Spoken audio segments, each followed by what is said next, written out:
सुस्वागतम सुस्वागतम। आज हम इस वीडियो में देखेंगे संज्ञा और उसके भेद। तो देखते हैं। अपने आसपास हम बहुत सारे व्यक्ति, प्राणी, वस्तु, स्थान, भाव, अवस्था, समूह आदि को देखते हैं और उसके नाम बताते हैं। तो आज ऐसे ही व्यक्ति, प्राणी इत्यादि के नाम देखेंगे और जानकारी लेंगे। यहाँ पर पहला चित्र स्वतंत्र सेनानी लोकमान्य तिलक जी का है। उनके कार्य से और उनके पहराव से हम उन्हें जानते हैं। दूसरा है छत्रपति शिवाजी महाराज। इनके ही कार्य से और पहराव से हम उन्हें पहचानते हैं। तीसरा जो है भगवान श्री कृष्ण और उनके मित्र सुदामा की, उनके प्रेम की और मित्रत्व से हम उन्हें पहचानते हैं। तो व्यक्ति की पहचान ही उसके कार्य से और उनके नाम से होती है।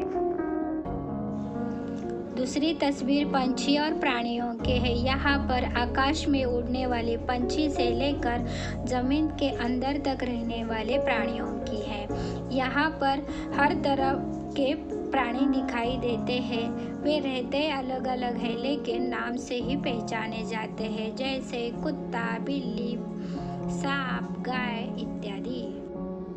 हमारे आसपास बहुत सारी वस्तुएं होती है और वस्तु की पहचान नाम से होती है, जैसे कि कंप्यूटर, डाइनिंग टेबल, फैन, अलमारी। तो वस्तु की पहचान ही वस्तु के नाम से होती है।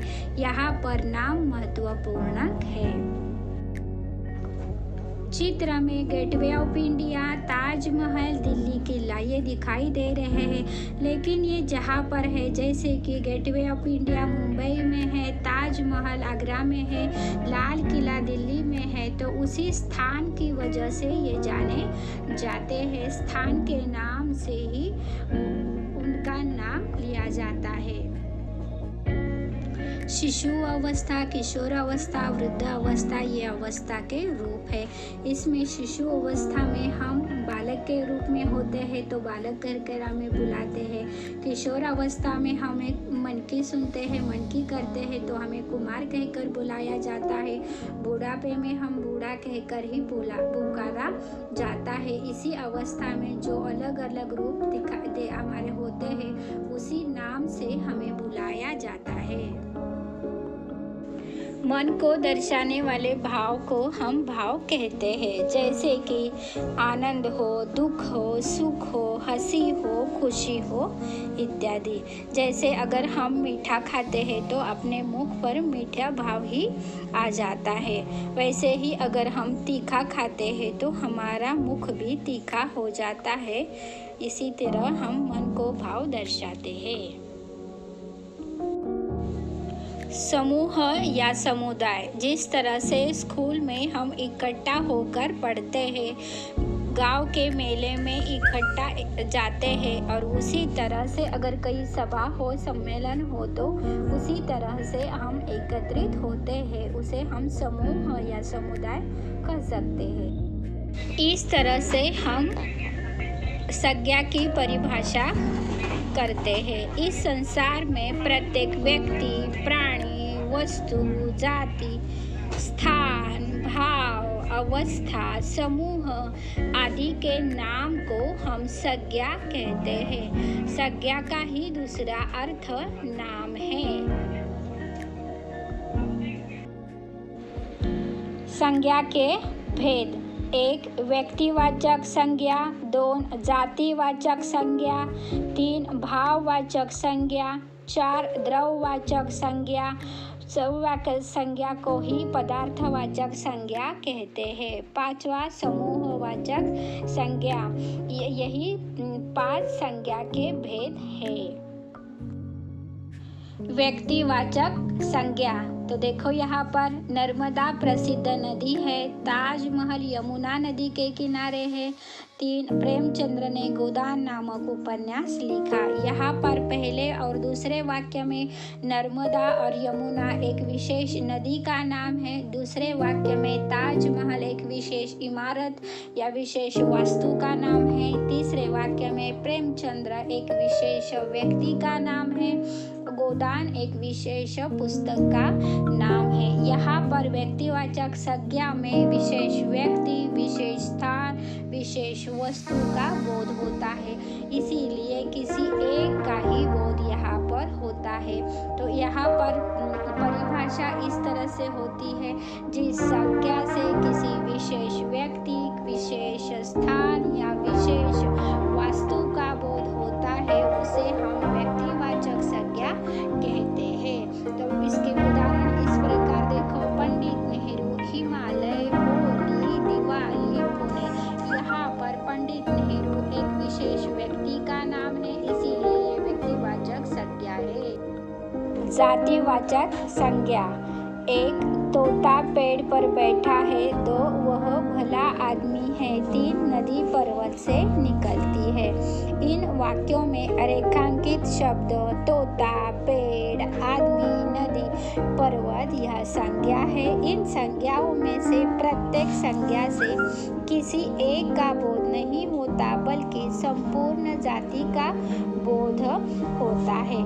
जातिवाचक संज्ञा में अनेक का बोध होता है। तो इसलिए इसकी परिभाषा इस प्रकार है, जिस संज्ञा से किसी जाति, स्थान या वस्तु की पूरी जाति का बोध होता है, उसे जातिवाचक संज्ञा कहते हैं। तो उसके उदाहरण इस तरह, लड़का, लड़की, स्त्री, बच्चा, गाय, मकान, शहर, फूल, पुस्तक। यहाँ पर एक न होकर अनेक का बोध होता है, इसीलिए ये जातिवाचक संज्ञा है। भाववाचक संज्ञा। 1 हमें अपने देश से प्रेम है। 2 मेरा बचपन इसी शहर में बीता। 3 हमें लालच नहीं करना है। इन वाक्यों में रेखांकित शब्द प्रेम, बचपन, लालच ये संज्ञाएं हैं। ये संज्ञाएं किसी न किसी भाव, गुण या अवस्था का बोध कराती है। तो ये है भाववाचक संज्ञाएं। ये मन का भाव दर्शाती है। हम इन्हें देख या छू नहीं सकते, इनका केवल अनुभव कर सकते हैं। ये भाववाचक संज्ञा है। तो इसकी परिभाषा इस प्रकार हो सकती है कि जिस संज्ञा से किसी प्राणी या वस्तु के किसी गुण या भाव या दशा का बोध होता है, उसे भाववाचक संज्ञा कहते हैं। तो इसके उदाहरण इस प्रकार, जवानी, दुख, नफरत, प्यार, बुढ़ापा, आश्चर्य, सुख, हंसी, दर्द, ये मन का भाव दर्शाते हैं, इसीलिए ये भाववाचक संज्ञाएं हैं। 4 द्रव्यवाचक संज्ञा। 1 तुम दूध में पानी अधिक मिलाते हो। 2 रमेश के दुकान में गेहूं, चावल, दाल, तेल मिलता है। 3 चांदी सफेद है, लोहा काला होता है।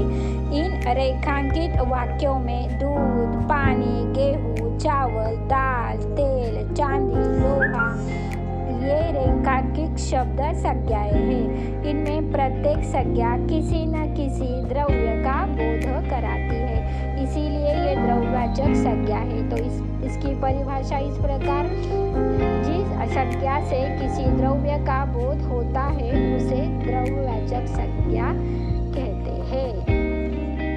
कुछ द्रव्यवाचक संज्ञा इस प्रकार, 1 धातु, सोना, चांदी, तांबा, पीतल, लोहा आदि। 2 रत्न, हीरा, मोती, माणिक आदि। 3 खाद्य पदार्थ, मिठाई, हलवा, शक्कर, चाय, सब्जी आदि। 4 अनाज, गेहूं, चावल, बाजरा, चना, दाल, आटा आदि। 5 द्रव्य पदार्थ, दूध, पानी, तेल, दही, घी आदि। 4 अन्य पदार्थ, मिट्टी, घास आदि। ये सब द्रव्यवाचक के उदाहरण हैं। 5 समूहवाचक संज्ञा। 1 हमारा दल जीत गया। 2 स्टेशन पर बड़ी भीड़ थी। 3 मैंने हिरणों का झुंड देखा। इन रेखांकित शब्दों में दल, भीड़, झुंड ये रेखांकित शब्द समूह को सूचित करते हैं। यहाँ पर समूहवाचक संज्ञा में व्यक्ति, प्राणी या वस्तुओं को समूह को सूचित करती है। इसीलिए परिभाषा इसकी ये हो जाती है कि जिस संज्ञा से किसी एक जाति के व्यक्तियों, प्राणियों या वस्तुओं के समूह का बोध होता है उसे हम समूहवाचक संज्ञा कहते हैं। तो इसके उदाहरण इस तरह है: सेना, मेला, गिरोह, गट्ठर, बंडल। ये एक को न दर्शाते हुए पूरे समूह को दर्शाती है, इसीलिए उसे हम समूहवाचक संज्ञा कहते हैं। अब तक हमने संज्ञा के 5 भेद देखे। 1 व्यक्तिवाचक संज्ञा, 2 जातिवाचक संज्ञा, 3 भाववाचक संज्ञा, 4 द्रव्यवाचक संज्ञा, 5 समूहवाचक संज्ञा। तो इसी के आधार पर हम स्वाध्याय करेंगे। तक हमने जो 5 भेद देखे उसी के आधार पर स्वाध्याय करते हैं। तो देखो यहाँ पर हमें समूह के सामने वहाँ पर संज्ञा के भेद लिखना है। तो देखो पहला याद, खुशी, प्यास, शाबाशी ये भाववाचक संज्ञा है। तो सेना, मेला, भीड़, टोली ये समूहवाचक संज्ञा है। 3 हिंग, पानी, दूध, चावल ये द्रव्यवाचक संज्ञा है।